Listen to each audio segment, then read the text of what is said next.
for joining us on From the Halls of Justice. We have two very special guests, and it's going to be a two-part program. This is From the Halls of Justice, introducing the Ministry of Medicine, and we have with us, we're going to call him, he's incognito, we're going to go with Mr. J, and he's an engineer. He's going to tell us a little bit about himself. And then the perfect gentleman next to me here is Dr. Philip Millman, and he's going to be joining us for show 2. So once again, it's From the Halls of Justice, introducing the Ministry of Medicine. And Jay has a very interesting situation. It's really quite, it's unique because of the length of time in marriage. So Jay, will you tell us a little bit about yourself? He's involved in a situation where his family is going through, not himself personally, but a situation where it's a 45-year marriage and going through a divorce. So, Jay, tell us a little bit about yourself. Well, I am a professional. I am an IT engineer, an engineer of sorts, and in information technology. My travels and my professional and personal travels have taken me through many different industries and such, from defense to education to software engineering and such. So it's a very well-rounded experience and a great experience at that, looking back. Awesome. Well, once again, this is not yourself personally, but it is about your family, and it really touched my heart. We're going to talk about some points. Historically, can you tell us about what type of situation the marital matter is in? I know you mentioned some abuse. What's going on? Well, historically, this is a very long-lived marriage. There's lots of longevity involved. It spans over 4 decades, and it spans different countries and such. And also, but to answer your question, this matter was brought to the family's attention some time ago, actually over a year ago. And when it was brought to our attention, there were notes and talk of abuse, and that would be in many different facets. Abuse can take so many different facets, and something that has been kept out of the light for so long finally manifested itself, I would say, after 40 years, to the point where two people that have been married that long. That's a long time. My goodness, isn't it? Something that spans generations, if you will, especially given today's statistics and such. It's really hard to find something as such, and that's very disappointing, first of all. But nonetheless, yes, it's something that had only come to light because of recent events and such. And recent events, I mean a year ago, starting with a very serious medical accident with one of the two parties. And of course, we're talking about my family, 2 members of the family and such. And they brought to the family's attention that the level of abuse, or the start of the abuse, was right out of the gate, per se. It's something that started from the very beginning. Over 40 years ago? Yes, yes. So that... If I may interrupt, can you comment exactly at what the medical issue was? That was traumatic brain injury, actually. Oh my God. Thankfully, the person's doing very, very well now. A remarkable recovery. Even the neurologists themselves state how remarkable the recovery is, and actually using the medical term as remarkable is very... It's not very common for the type of injury it was, and the underlying medical issues that preempted all of these that were in existence before this included, heart disease and so on and so forth, diabetes and such. You're talking about advanced age issues, and when we're discussing something is that you can't liken it to somebody at their early stages of life that enjoy beneficial health, someone that would be able to rebound, per se, at that stage of life, or even want to encounter or challenge themselves with the topic of dissolution of marriage after 40 years. Right. So it must be something very compelling, and that is exactly why it really touched my family and affected my family really in a profound way, because this is something you would never expect at that age. Never. especially after 40 years. Yes. Okay, the cultural. Tell me a little bit about the culture. And, people say, or people may perceive, based on whatever they bring with themselves, based on their perception or their ideologies, or how they interpret things based on what we see. And they may say that this could be cultural, or the culture helps this perpetuate itself, that this should be related to the culture, or I would 45 expect it. years. Okay. And so I actually challenged myself with that question, and I found it to be just inapplicable. It's just not true. When I dug into my heart, and then also just started doing some research and just opened my eyes to this and looked around, I find that this issue, when we're talking about marital issues, with abuse or without, whatever the case may be, it transcends cultural barriers. That happens in every culture, in every race, in every country. There are certain nuances that manifest themselves in different ways because of the way the culture may address such challenges. So if you're from one culture and you're having marital strife, it may be addressed in a certain way. And then another culture and another country perhaps may address those very same issues in a very different way. But the issues are the same. They're across the board, across the globe, if you will. Years ago, I was at Northridge University and I was listening to Dick Gregory speak. So I'm not going to use the same word he used, but it hit me so profoundly. And I'll soften it by saying, in America, that Black people have not been the only slaves that this country has had.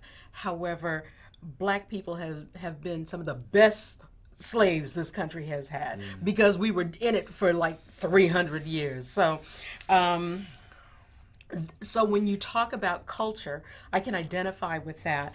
And for us, to be abused and to stay in a marriage for 45 years and to be abused, that's amazing. I have religious beliefs and values, and at one point I come from a divorce background myself with my mom and dad, and when my mother left my father, she went to the pastor's wife and she said, "What do I do? Because I know I'm supposed to stay." And the pastor's wife told her, "Nowhere can you show me in this Bible where you're supposed to stay there and let this man kill you." And that night we left New York and came to California. So, Wow, my goodness. You said all suffer the same. Well, ATB. it strikes me, because we tend to believe, and I actually had a moment when I had to entertain this thought, which was, did this person do this willingly? Was this perpetuated for a reason? There must be some reason that this was perpetuated, and it brought me back to the cultural. And then I realized that, we have battered wife syndromes. We have people that are abused perpetually. There are people that identification with the aggressor and such. And I'm not a sociologist, I'm not a psychologist or anthropologist, so I can't speak to these things professionally. But my first impression is that there must be something inherent in people and their backgrounds, the way they've been brought up, the way they've been acculturated, if you will, as to what we were talking about before, how that perpetuates itself, or how one would justify perpetuating such a thing. But in the end, I'm at a loss. I'm at a loss for answers, and I'm at a loss for any clarifying thought, something that brings truth to this, that this is what it is. Somebody would choose to be battered, and someone would choose to live this way because of what? The children? You hear about that on TV. Because of financial reasons, Right. because they're disenfranchised, they have no choice, they feel they have no choice. What would that be that perpetuates such a thing? It's a possibility, because this does come up a lot, it's what they're used to. So you have to even go back another generation and look at what they're used to. It's an interesting way to say it. If I say to you, do you know what love is? And you would only be able to hang the hinge on what you experienced in your home. If you didn't see what love is, you would never know it any other way. And this is what leads to, I won't say a comfort zone, but it leads to a way of them dealing with each other on a day-to-day basis that makes change scary. It's almost as though they're finding solace. You could say it that way, but they just don't know any difference until somebody opens the door to it and says, hey, what's going on here? And that door could be the injury. That door could be a life-changing or life-threatening, in this case, event. Something that says, really, this is the mirror, and I've survived this only to... And I'll touch on that later. I believe I noted something that we should talk about later on. Well, I'm just caught up in it, and so one of the talking points that you have is that revealed culture plights of women across the globe and recent Nobel Prize awards. So my heart, though, I mean, what you said is so true. I mean, if you become conditioned to this, somebody has got to realize while you're getting smacked upside your head that this is not love. This is not what I signed up for. Or this is unacceptable even within the dominant culture or the scheme of things. And with the Nobel Prize reference, I thought of that poor, brave young girl that was attacked by the Taliban who stood up to them only, to feel the full fury of the very, very worst of human nature. Not even conducive to only that, any religion. I'm not talking about religion. I'm not judging anybody and Right. such. And Absolutely. no one should ever take that out of context, of course, because that wouldn't be fair. But the person was recognized by the Nobel Committee, and this is knowledge that's available to everyone, and it demonstrates that yes, you have to stand up at some point to make a change. You can't be complacent. You can't allow that to move forward. And if it's been recognized by world leaders and such, I would say that's a great thing at that point. That out of all the different disciplines that they could have reviewed and such, they chose that. Now, talk a little bit about you have culture in this case is employed to defer divorce and the shame and despicable behavior involved. Tell me.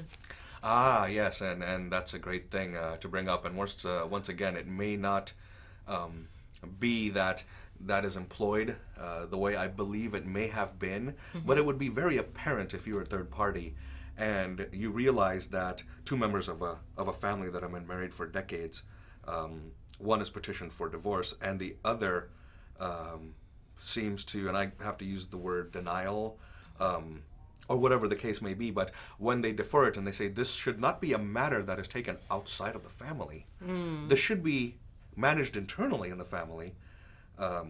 First of all, that's discounting all law. That's discounting all reason. That's basically leaving it to the same nonsensical argument that if I have a contention with somebody, and this is at the point where that person has reached out for outside help, for arbitration, for whatever it may be, that no, let's discount that completely and let's just continue in the same relationship, the same type of dealing, even better or worse, let me employ other members of the family that have no privilege to this, neither direct nor indirect experience or knowledge of this, and let me employ them and say, let's defer this, let's keep this outside of any system.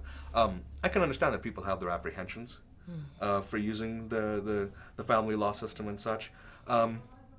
And I'm not here to promote it or criticize it at this point. Right. Everyone knows what Right.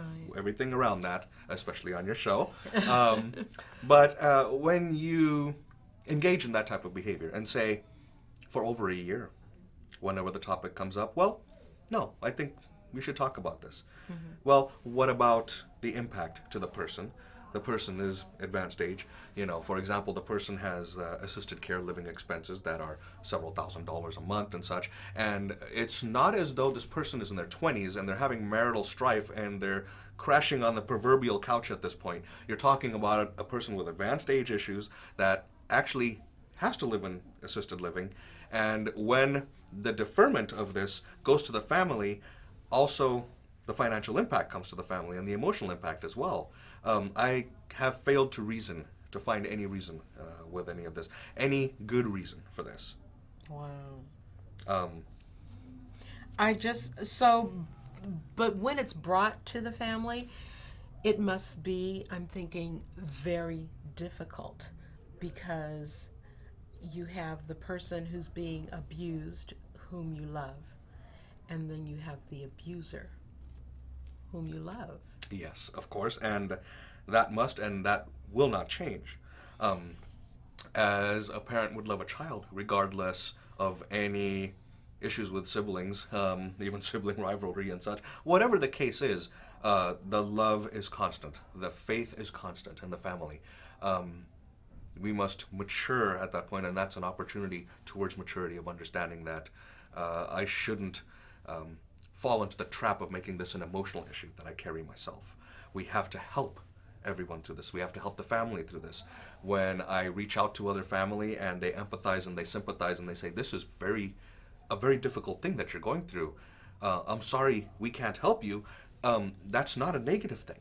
Mm-hmm. That's a very reasonable thing for family to say. And when I reach out to family and I hear that, I don't misunderstand that as this is your problem, mm-hmm. that we want to get involved, that this should be done this way or that should be done that way. All they're saying is, we really appreciate what you're going through. We're sorry that you're going through this. To involve any more people in this would not benefit any member of the family at that point. Because then you're making an issue between two members of the family and you're expanding it and tarnishing the entire family with that, with emotion, with the hurt, with all the negativity. No good can come out of that. Especially if you're involving a family that isn't directly engaged with the two members of the family and inviting them into that arena to then help those two members or one of the two members reason with the family and say, don't you think this should be this way? Don't you think that should be this way? And, any reasonable family member would say, isn't there another arena for this? Well, why would you defer that to the family? At this point, I'm thinking, so how much convincing would it take to do, I'm going to call it the petitioner, because now I'm going to go back to just identify and keep it generic. Okay. For the petitioner to start divorce proceedings, it's like divorce started after the accident. Mm-hmm. It took the accident to start the proceedings. I mean, oh my God. I mean, and then you're talking about. Can we also get them some psychological counseling, marriage and family therapy, someone who's a professional to get involved and maybe assist them in setting some boundaries and making sure that those are understood, that are not bad, and it's not a criticism. It's simply to assist them in coming, you can say self-realization, you can call it anything you want, mm-hmm. but allow them to basically to begin to solve their dilemma without turning to family members and burdening them. As he mentioned at the beginning, he is not a psychologist or a marriage family therapist. It might be appropriate to engage someone like that to assist the family, especially the two individuals, in sorting it out.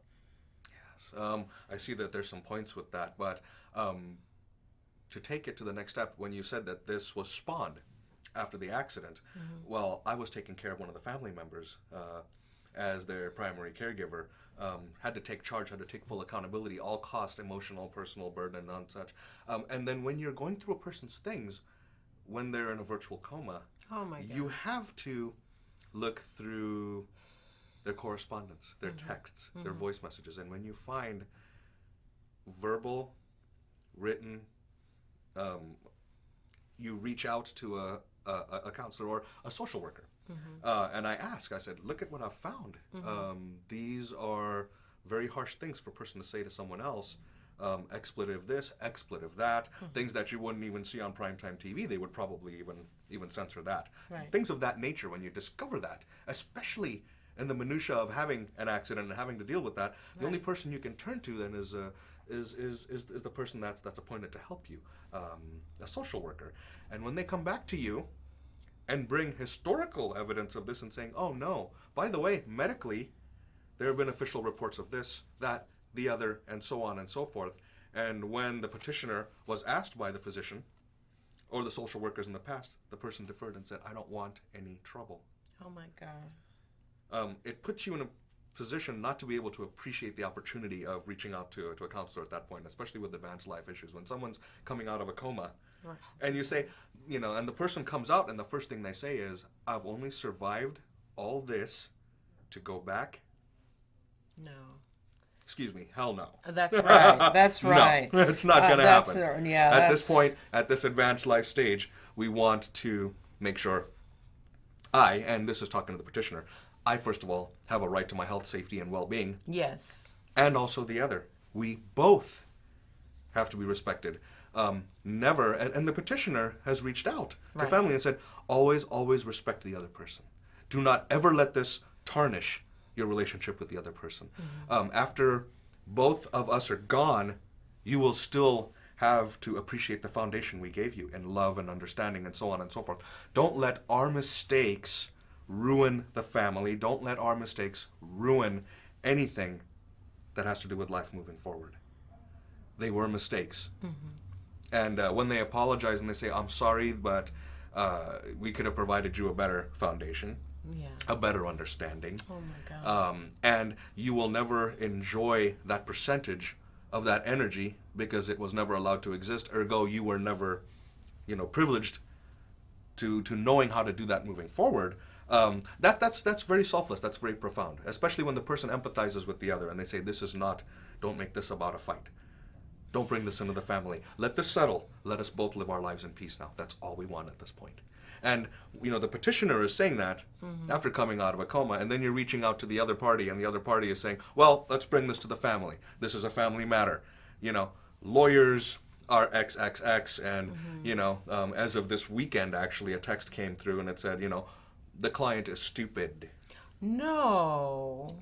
No. People are weak-minded. People are feeble-minded. The person cannot reason. The person had a traumatic brain injury. And then you live with this person, you see quite the opposite. That And the then you have person's to woken say, up. and why did this person have a traumatic brain injury? I mean, no. I'm that keep it simple, stupid kind of girl. It's like, you hurt me, I'm history. I don't, hurt me once, shame on you, hurt me twice, shame on me. Right. So, Right. and this is just but beyond. then, you take the beneficent nature of one of the two parties, the petitioner, and when they're saying, never hold this against anybody, especially not the other person. Never do that because it'll make you lesser of a person.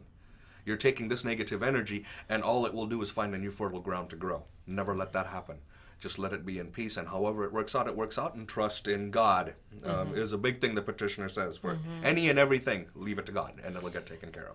Well, I'm a good leave it to God person. However, there's some parts in there it says, God shall repay, and then sometimes you butt in and go, but I can't wait.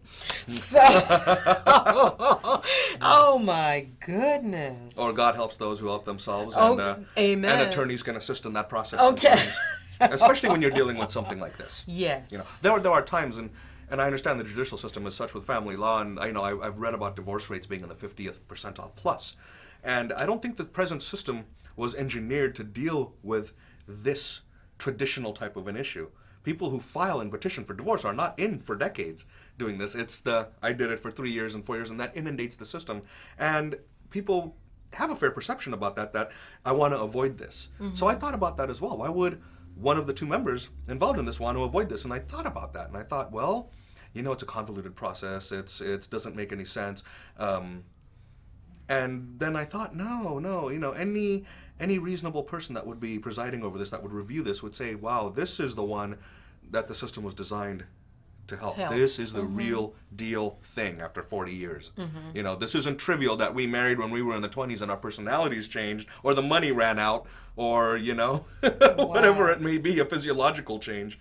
No, this is something so profound, so fundamental, so ingrained. It's almost at a spiritual level that these two people should not be together. Exactly. And for it to take this long only further demonstrates that you, at that age, it would be very easy, I think, to get counseling and to say these are our boundaries and let's live the next tens of years amicably. That would be almost easy to do at that point. I would think financially you would say, let me accommodate this way, let me accommodate that way, let's have separate residence, whatever the creative solution is. But for it to affect one of the two parties so fundamentally that it said, no, separation. I want my name back. I want my freedom back. When I die, I want to be free. of this divorce. And unfortunately, you shouldn't have to die to be free. And like Dr. Millman was saying, what real love is, what true love is, it sounds like after 45 years, this has become a habit. This is just something. This is the way we do it. This is what it is. And your family member, the petitioner, is a very, very, very brave person, because somewhere around month. If it was in the beginning, I don't know about that. I don't know. I would have not made it that long. No, maybe there are issues of shame. Maybe there are issues that come back to cultural. And maybe that's not cultural, and maybe it's perception that, oh, you engaged in a marriage and it's been several months. You know, was it your fault? Is it my duty then? You know, the person may respond and say, am I supposed to be engaged in a marriage? Is this acceptable? Is this the way it rolls for the rest of my life? I have children from a previous marriage to take care of that are not my own. And then I want to have a child as well. I think I'll stick through it. I think I'll keep my faith. I think I will keep the love for that person. Things will get better. It takes half of the trying, half of the relationship is me to make it better. But then it goes to acceptability. What is that level when you finally say, it's enough. It's enough. It's enough. But was this going on while the children were there in the household? I have very young recollections, and I've witnessed types of engagement, types of communication, types of approaches between the two. Unfortunately, that in my very early years, before I had any reasoning ability myself, would have been acceptable. Then, of course, this is the way it works. That is acceptable. Oh, that type of engagement, that type of approach between a man and a woman, a married couple, like, you know, whoever it may be in the family, is acceptable. It's only when you leave the home. It's only when you educate yourself. It's only when you empower yourself, when you're no longer disenfranchised, when you're no longer subject primarily to something like that, is when you see the light. When you meet a woman that says, no, no, no, you don't love me like that. No, no, let me educate you a different way. Yes. Oh, my God. Yeah, so, it's something that the family, I believe, understands very well. What I could say is that the family doesn't find this as any surprise whatsoever. And that's why you get the empathy when I reach out to other family and saying, look, I'm almost virtually caught up in the middle of this. And they say, we're so sorry. There is no, how did this happen? There is no, where did this come from? There is no, really? It's just, we're so sorry that this happened. Jay, you're going to have to come back and do another show with us. Thank you so much for sharing from the Halls of Justice, the Ministry of Medicine. Join us next week. We'll be right here on Channel 36. Thank you so very much. Thank you for coming. Oh, my God. That is amazing. It is really something. Just my heart. 45 years. That's a long time. It is something. And for the family, I don't know. And then you gotta love both of them. Yes. Is that my cue?